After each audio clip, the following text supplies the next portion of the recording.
आज की crime story में बात करेंगे पालघर के जंगलों में मिली एक लाश की कहानी। जब आप इस लाश के पीछे की कहानी जानोगे तो आपके भी रोंगटे खड़े हो जाएंगे। पालघर पुलिस इस केस को कैसे सुलझाती है, जब आप जानोगे तो आप भी सोचने पर मजबूर हो जाओगे जब इस केस के पीछे की कहानी जानोगे। नमस्कार दोस्तों, मेरा नाम है ब्रिजेश यादव, फिर हाजिर हूं एक खौफनाक केस को लेकर। आज का केस मुंबई से सटे पालघर जिले का है। आपको बता दें, इसी पालघर जिले का एक गांव है सोमटा गांव। सोमटा गांव में एक पाड़ा है जिसका नाम है घटाल पाड़ा। इसी घटाल पाड़ा में आपको बता दें एक जंगली इलाका है। यहाँ पर गांव भी हैं और कुछ फॉरेस्ट की प्लॉट हैं, कुछ जमीनें हैं। उसी फॉरेस्ट की जमीन में लगभग दिन होता है 9 फरवरी का, यानी आज से 1 महीना पहले लगभग 9 फरवरी के दिन गांव के कुछ लोग टहल रहे थे, यानी किसी काम को लेकर शायद जा रहे थे। उसी समय लोगों की नज़र एक अजीब चीज पर पड़ती है। कुछ कपड़े ऐसा दिखाई देता है तो लोग वहां पर कुत्तों का मूवमेंट भी जाता था, यानी कुत्ते वहां पर घूम रहे थे। तो लोगों की जब नज़र पड़ती है तो लोग वहां पर जाते हैं। वहां पर जाने के बाद देखते हैं कि वहां पर एक लाश पड़ी हुई है जिसका खून रिसाव हो रहा है, यानी खून निकल रहा है और लाश पड़ी हुई है और गर्दन पर वार किया गया है। तो गांव वालों, जो स्थानीय लोग हैं, उन्हें देखकर ये तो पता चल गया कि ये तो कुछ गड़बड़ है, यानी ये मर्डर का मामला हो सकता है। गांव वाले भी डर जाते हैं, गांव वाले भी घबरा जाते हैं और पुलिस को तो इन्फॉर्म करते नहीं है। तो वहाँ पर एक गांव का ही पुलिस ऑफिसर है, यानी एक पुलिस वाला है, उसका नाम है काशीराम डवला। पुलिस ऑफिसर काशीराम डवला, जो इनको ये बात जब पता चली तो उन्होंने तुरंत नज़दीकी पुलिस स्टेशन को इन्फॉर्म किया, और नज़दीकी पुलिस स्टेशन है कासा पुलिस स्टेशन। जब इस पुलिस स्टेशन को इन्फॉर्म किया गया तो वहाँ की पुलिस की टीम मौके पर घटनास्थल पर पहुंची और जांच शुरू की। तो बॉडी को देखकर तो साफ पता चल रहा था कि एक मर्डर का केस है। अब पुलिस के सामने सबसे बड़ा सवाल ये था कि इस बॉडी किसकी है, क्योंकि जेब में भी कोई डॉक्यूमेंट नहीं था। पुलिस जब चेक करती है, तलाशी लेती है, तो कोई डॉक्यूमेंट नहीं मिलता है, तो ये नहीं पता चलता है कि बॉडी किसकी है। फिर पुलिस आसपास के क्षेत्र में जो एविडेंस कलेक्ट करने का जो फॉरेंसिक टीम है वो भी एविडेंस कलेक्ट करती है, लेकिन वहाँ पर भी कुछ खास सबूत नहीं मिलते हैं पुलिस को कि इस केस में कोई बड़ा खुलासा हो सके। और एक तो पुलिस सबसे पहले किसी मर्डर केस को या किसी क्राइम केस को सुलझाने के लिए सबसे पहला टेक्निकल सर्विलांस का मदद लेती है। तब ये गांव एरिया एक लगभग यहाँ पर ना सीसीटीवी है, ना कोई रोड या कहीं रास्तों में कैमरा है, ये ऐसा कुछ है नहीं। तो पुलिस को इस केस को सुलझाने में काफ़ी मशक्क़त करनी पड़ सकती है। पुलिस अब इस केस को शुरू करती है, इन्वेस्टिगेट शुरू करती है। तो पुलिस की टीम बनाई जाती है और जो गुने शाखा है, क्राइम ब्रांच की टीम, वो भी इस केस में जांच करती है और पुलिस अलग से इस केस में जांच करती है। पुलिस की कई टीमें बनती है इस केस में और जांच शुरू होती है। अब पुलिस के सामने ना तो सीसीटीवी कैमरा था, ना मोबाइल था, ना कोई डॉक्यूमेंट था, ना कोई प्रूफ था और ना कोई एविडेंस था। अब पुलिस को तो ये भी नहीं पता है कि ये बॉडी किसकी है। अब पुलिस की टीम बनाई जाती है और पुलिस मुखबिरों को एक्टिव करती है और पुलिस की टीम गांव में जाकर पूछताछ शुरू करती है। पूछताछ करने के बाद फोटोज़ के आधार पर इस व्यक्ति का नाम तो पता चलता है। व्यक्ति का नाम पता चलता है रामा डोंगरकर। रामा डोंगरकर, जिसकी उम्र 65 साल है, ये पता चलता है, एक इन्फॉर्मेशन मिल जाती है। अब पुलिस को इसके रूम की जानकारी मिल जाती है, कहाँ पे रहता है। पुलिस को इसके बारे में कई और जानकारियाँ मिलती हैं। पुलिस को पता चलता है कि जो रामा डोंगरकर है, जिसकी उम्र 65 साल है, जो मृतक है, यानी इसी की मौत हुई है, इसी की हत्या की गई है। पुलिस जब इसके बारे में गांव वालों से पूछताछ करती है और बाकायदा और इन्फॉर्मेशन निकालती है तो पता चलता है कि इसकी काफ़ी जायदाद है, यानी गांव में इसकी काफ़ी ज़मीन है, जायदाद है। अब पुलिस गांव वालों से किसी तरह खुफिया तरीके से पूछताछ करती है और ये भी जानकारी जुटाने की कोशिश करती है कि क्या किसी से झगड़ा, किसी से दुश्मनी। गांव वाले तो स्टार्टिंग में पुलिस को ये जानकारी नहीं देते हैं, क्योंकि लोग डरते हैं कि पुलिस कहीं उन्हें केस में घसीट ना ले, तो लोग हिचकिचाते हैं। लेकिन कुछ लोग होते हैं जो बता देते हैं। पुलिस बताती है कि आपका नाम सामने नहीं आएगा या कुछ ऐसा।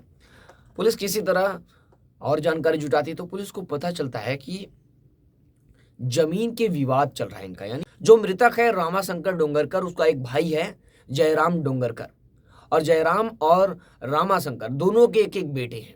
एक बेटे का नाम है रामदास डोंगरकर, यानी जो मृतक है उसके बेटे का नाम रामदास डोंगरकर नाम है, और जिसका चाचा है जो जयराम डोंगरकर, उसका भी एक बेटा है जिसका नाम है विलास चीतू।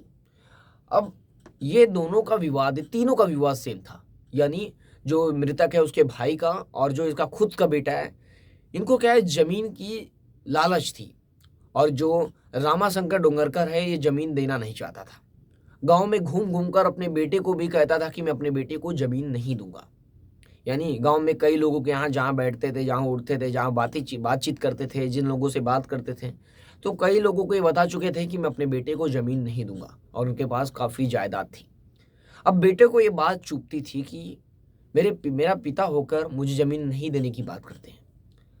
और लोग भी तरह तरह की उसे बात बताते थे कि तेरे पिता तुझे ज़मीन नहीं देंगे, इस तरह की उसके मन में एक दुश्मनी जैसी भावना पैदा हो गई थी उसके खुद के बेटे की। पुलिस को ये बात पता चलती है। अब पुलिस ये भी पूछती है कि वो बेटे को ज़मीन क्यों नहीं देना चाहते थे। ये भी एक बड़ा सवाल है। एक ही बेटा है जिसका नाम है रामदास डोंगरकर, आपको बता चुका हूँ, उसको ज़मीन क्यों नहीं देना चाहते थे। तब पुलिस को बताते हैं कि जो ये रामदास डोंगरकर है उनका बेटा, ये काफ़ी शराबी है, यानी काफ़ी शराब पीता है और लोगों के साथ घूमता रहता है और एक बेरोजगार है, कुछ काम धंधा नहीं करता है। और इससे जो रामा डोंगरकर है वो उब चुके हैं, वो परेशान हो चुके हैं इससे। तब इसे ज़मीन नहीं देने की बात करते हैं कि बेचकर क्या पता कुछ भी कर जाए या नशापंती करे। अब पुलिस के सामने सबसे बड़ा सवाल यही था कि यही एक टारगेट पर पुलिस के सामने यही था, उनका बेटा रामदास डोंगरकर। लेकिन एक और पॉइंट है कि जमीन के लिए केस दो लोगों ने किया है। यानी जो रामदास डोंगरकर उनका बेटा है वो भी केस किया है और जो उनका खुद का भाई है वो भी किया है। यानी चाचा भतीजा दोनों केस किए हैं और केस चल रहा है। आपको बता दें, पुलिस वेरीफाई करती है तो पालघर प्रांत ऑफिसर में केस है इन दोनों का। अब दोनों भी दुश्मन हो सकते हैं, तो इस केस में कौन कौन इन्वॉल्व है ये भी पुलिस को पता करना है। लेकिन क्या मर्डर इन्होंने ही किया, पुलिस को ये भी वेरीफाई करना है। अब पुलिस क्या करती है, ये बेटे को हिरासत में लेती है। यानी जो मृतक है रामाशंकर डोंगरकर, इनके बेटा है जो रामदास डोंगरकर, इसे हिरासत में लेती है और पुलिस स्टेशन लाती है। पुलिस स्टेशन लाने के बाद जब पुलिस पूछताछ करती है, जब सवाल जवाब शुरू होता है, तो ये एक नई नई कहानियाँ बताता है पुलिस को, नई नई कहानियाँ बताता है। लेकिन जब कहानियाँ नई नई कहानी बताता है तो पुलिस थोड़ा स्ट्रिक्ट होती है। अब जब पुलिस थोड़ा स्ट्रिक्ट होती है तो इसे इसके माथे से पसीने छूटने लगते हैं, इसके हाथ और पैर कांपने लगते हैं, हाथ पैर कांपने लगते हैं और ये लगातार पानी पीने लगता है, थोड़ा थोड़ा कर कर पानी पीता है। यानी इसको घबराहट होने लगी, ये वहाँ पर परेशान होने लगा, इसको पसीने होने लगे, बार बार पुलिस से पानी मांगता, पानी पीता। अब पुलिस को कहीं ना कहीं शक हो जाता है कि कुछ तो गड़बड़ है और ये घबरा रहा है, बार बार बात अपना स्टेटमेंट बदल रहा है। अब पुलिस किसी तरह से विश्वास में लेती है। अब पुलिस कड़ाके से पूछताछ करना शुरू करती है और सवाल जवाब जब शुरू होता है तो आखिरकार ये टूट जाता है। टूटने के बाद एक अजीब और एक खौफनाक कहानी सामने निकल कर आती है, जिसे सुनकर सभी के रोंगटे खड़े हो जाते हैं। बात ये थी कि गांव वालों में घूम घूम कर जो उसके पिता हैं रामा डोंगरकर, उन्होंने कहा था कि मैं अपने बेटे को जमीन नहीं दूंगा, कई जगहों पर कहा था और बेटे को ये बात पता चल गई थी और बेटे को ये बात चुभती थी। वहीं जो इसके चाचा हैं, यानी जो मृतक है उसका भाई, उसे भी जायदाद में कुछ हिस्से चाहिए थे, तो उनका भी केस चल रहा है। लेकिन उन्होंने कुछ किया नहीं, केस चल रहा है। अब और फिर जो भाई का बेटा है, जो चाचा का लड़का है जिसका नाम विलास चीतू है, उसके साथ बात करते हैं। एक दिन ये दोनों बात करते हैं, दोनों बेटे दोनों के बात करते हैं कि मेरे पिता जमीन नहीं दे रहे हैं, इनके पास इतनी जायदाद है, संपत्ति है, किसी और को ना दे दे, ये भी टेंशन इन दोनों को। और दोनों का केस चल रहा है, यानी उसके पिता का भी केस चल रहा है और ये भी केस किया है। अब ये दोनों प्लान बनाते हैं कि इनको रास्ते से ही हटा देते हैं, तब जमीन हमारी हो जाएगी। अब ये लोग एक खौफनाक प्लानिंग बनाते हैं। खौफनाक प्लानिंग के मुताबिक एक दिन रामा डोंगरकर सो रहे थे, अपने घर में सो रहे थे और उस घर में उनका बेटा तो था ही, जिसका नाम है रामदास डोंगरकर।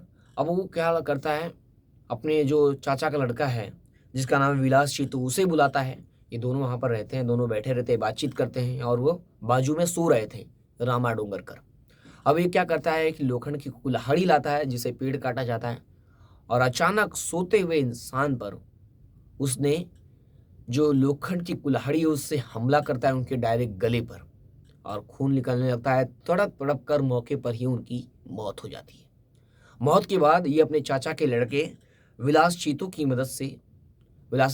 मदद से बॉडी को एक फॉरेस्ट का प्लॉट है जमीन, वहाँ पर इन दोनों ठिकाने लगा देते हैं। दोनों किसी तरह भर कर लेके जाते हैं और वहाँ पर फेंक कर आ जाते हैं दूर थोड़ा। अब किसी तरह पुलिस को 9 फरवरी को सूचना मिलती है यहाँ बॉडी की और पुलिस इस केस में इन्वेस्टिगेट करती है। पुलिस किसी तरह एक दिन के अंदर ये केस सुलझा लेती है और एक बहुत बड़ा केस को पुलिस ओपन करती है, क्योंकि ना कोई टेक्निकल सर्विलांस है और ना कोई कुछ है। अब पुलिस फिर भी उनकी बातों पर विश्वास नहीं कर सकती। अब पुलिस को किसी को भी आरोपी बनाना, उसके लिए एविडेंस चाहिए, गवाह चाहिए। अब पुलिस के सामने एविडेंस कलेक्ट करना ये भी एक बहुत बड़ा चैलेंज था। अब वो स्वीकार तो करते हैं कि हमने मर्डर किया, क्या पता कोर्ट में मुकर जाए, इसके लिए एविडेंस चाहिए होता है। एविडेंस के लिए पुलिस जाती है उनके रूम में जहाँ पर मर्डर हुआ था। अब जहाँ पर मर्डर हुआ था पुलिस वहाँ पहुँचती है तो वहाँ देखती है घर के अंदर नया नया कलर किया गया है, यानी लीपा पुताई की गई है। अब पुलिस देखकर ये शौक होती है कि नया नया कलर, ना दिवाली है ना त्यौहार है, ऐसा क्यों, वह भी पुराने घर में। तो पुलिस थोड़ा और ध्यान से जब उस घर को देखती है तो घर में खून के छींटे मिलते हैं और खून के छींटे का पुलिस तुरंत फॉरेंसिक टीम बुलाती है और खून के छींटे का सैंपल लेती है और वो एविडेंस को कलेक्ट करती है। और खून रामा डोंगरकर का ही था। जब वो कुल्हाड़ी मारा तो खून के छींटे दीवारों पर उड़े थे और वही खून के छींटे को तोपने के लिए इन्होंने पेंट किया था, लीपा पुताई की गई थी। और पुलिस उसे कलेक्ट करती है और एविडेंस के रूप में उसे पेश करेगी और कई सबूत पुलिस कलेक्ट कर रही है इस केस में। इस केस पर आपकी क्या राय है, कमेंट करके जरूर बताएं। फिर मिलूंगा एक नए केस और एक नई कहानी के साथ, तब तक के लिए जय हिंद।